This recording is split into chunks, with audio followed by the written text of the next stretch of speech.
Hello po sa inyong lahat mga ka-crypto. Ako po si Pinoy Crypto Trader at sa video na ito ay atin mong pag-uusapan ang aking technical analysis dito kay Fluky Ino ngayon pong April 18 taong 2024. At ang atin pong nakikita rito ay ang daily chart time frame ni Fluky Ino. At kung napanood po ninyo yung aking technical analysis kay Shiba Inu at saka kay Pepe ay pare-pareho po sila ng kalagayan at pattern na nabuo rito. Sila po ay nagpapakita ng isang bullish flag pattern na kagaya po ng ating nakikita ngayon dito kay Fluky Ino. Kaya yan, maliban po dyan ay nakakaranas na rin po ng pagko-consolidate itong si Fluky Ino sapagkat base po sa mga signal natin dito ay yung bearish pressure pa rin po or bearish momentum pa rin po ang nananatiling siyang may control dito sa market ni Fluky Ino. At ayan, bago po tayo magpatuloy ay nais ko lamang po munang bigyang linaw ang aking disclaimer kung saan ang nilalaman po ng video na ito ay hindi po ito isang financial advice. For education and information purposes lamang po ang layunin nito. Maliban po dito ay nais ko na rin pong magbigay babala na wala pong kahit anumang group chat ang Pinoy Crypto Trader. At ayan, check muna natin ang kanilang official X account kung ano ang bagong post at update po nila rito. Ayan, nung March 22 pa yan. Ito itong April 17 po pala. Fluky, newly listed meme coin on Coin3. Log in to trade, swap, and send Fluky today. Ayan. Sila po ay nalista ngayon kay Coin3. Kaya isa po itong magandang development para kay Fluky Ino. At ito naman, last 12 hours, Fluky's midweek mixer. Ayan, play recording para pakinggan po natin yung kanilang mixer na yan.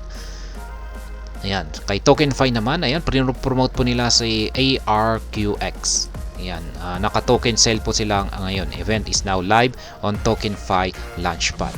The sale is on the base blockchain and will end on April 19th. Potential investors can participate in the token sale using USDBC. Kaya ayan po, promote po nila kay TokenFi sa Launchpad po ni TokenFi. Yan, yung ARQX na token. Yan, naka-sale na po siya ngayon at ito po ay magtatapos po sa April 19. Yan, yung mga interesado pong bumili nito ay makakabili po sila ng ARQX na token sa pamamagitan po ng USDBC. Ayan. At ito po yung panghuli na update natin, bagong update nila, last 18 hours po ito. Fluky partners with Mars Battle as main utility partner. Ayan, isa po itong matinding partnership. Itong si Mars Battle ay isa po itong game. Ayan, isang laro. Fluky has formed a strategic partnership with Mars Battle. As part of this collaboration, Mars 4Me has locked all of their LP tokens and $3.69 million worth of team tokens using our mainstream DeFi locker protocol. Ayan. So po itong isa na rin po itong matinding development ngayon.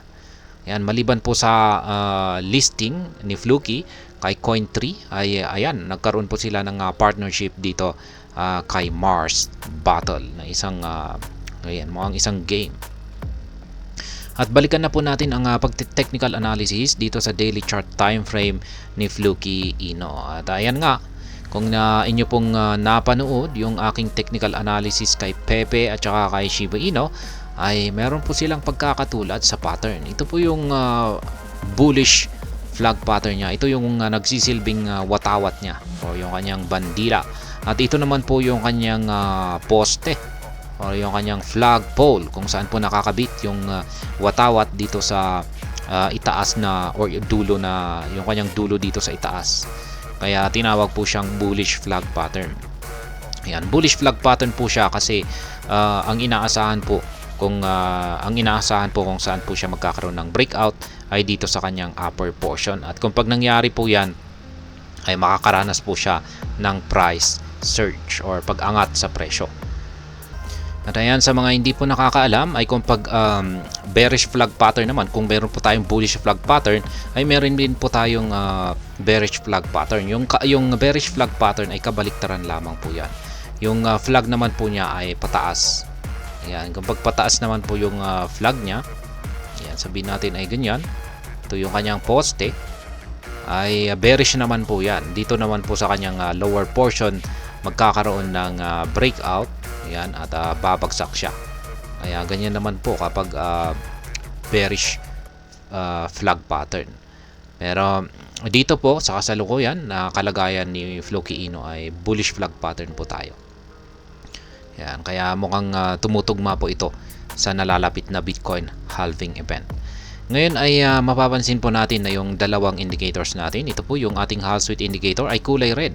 Kapag kulay red po ito ay nagpapakita na bearish ang signal natin dito, or bearish yung trend, yung bearish ang trend ni Floki Ino. Ibig pong sabihin kung pag bearish trend ay mas nakakalamang po yung mga sellers kumpara laban sa mga buyers. Kaya natatalo yung mga buyers. Kaya nagagawa pong itulak ng mga sellers sa mas mababang presyo ang itong si Floki Ino.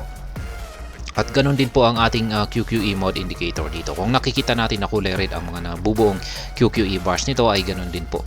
Katulad din po ng ipinapahayag na signal ng ating Hall Street indicator dito.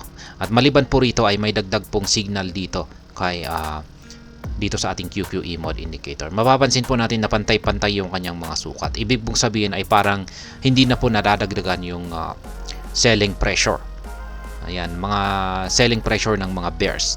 Ibig sabihin kung pag nakikita po natin na ganito, ayan, halos pantay-pantay na yung sukat ng mga QQE bars natin. Ibig sabihin natin dito, ang ibig pong sabihin nito ay makakaranas ng or nakakaranas ng sideways or consolidation ang market price ni Floki Ino. At ayan na nga, mapapansin naman po natin na ito ay nag-umpisang mag-consolidate dito noong April 13 hanggang sa kasalukuyan.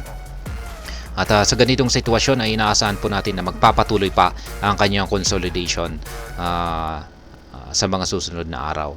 Pero sa tingin ko pagsapit po ng Bitcoin halving event or pagkatapos po ng Bitcoin halving event ay dyan po natin malalaman kung ito na nga ba ay mag-uumpisa sa kanyang recovery, or para ito yung simula ng kanyang pagbabago sa kanyang trend mula sa pagiging bearish momentum ay magiging bullish momentum siya. Kaya yan po yung inaabangan natin sa mga susunod na araw. Napakalapit na po ng Bitcoin halving events. Yan po ay magaganap sa April 20. 2 araw na lamang po. Kaya marami pong nakaabang ngayon dyan sa event na ito. Yan, halos buong crypto community, ang buong community ng cryptocurrency ay nakatutok po sa Bitcoin halving event na yan. At marami pong nag-i-speculate kung ano ang magiging impact nito pagkatapos ng maganap ang araw ng Bitcoin halving event. Kaya yan, syempre meron pong sari-saring spekulasyon, opinion at saka prediction yan ang nagsisilabasan. At yan po yung kino-content naman po natin dito. At yan, i-content po natin yung ilan mamaya.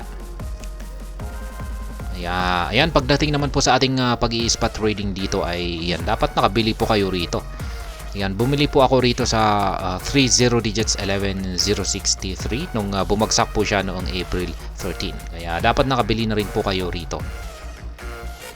Ayan, pero may pag-asa naman po kung pag hindi po kayo nakabili dyan ay may pag-asa pa na malamang ay sa mga susunod na araw ay tutusukin niya ulit ang support line natin dito na 30 digits 11063. At yan po ang aking technical analysis update sa araw na ito dito po kay Floki Ino. At hanggang dito na lamang po tayo sa video na ito mga ka-crypto. Sana po ay inyong nagustuhan ang aking paliwanag sa video na ito. Kung inyo po itong nagustuhan, pakiclick lamang po ang like button nito. Para naman po sa mga bago lamang dito, kayo po ay aking inaanyayahan para mag-subscribe. Pakiclick na rin po ang bell icon nito dahil ito po ang siya magsisilbing notification nito sa mga bago kong videos na akin pong ina-upload sa aking YouTube channel na ito. Marami pong salamat sa panonood. Ingat po tayo lagi at God bless po sa ating lahat.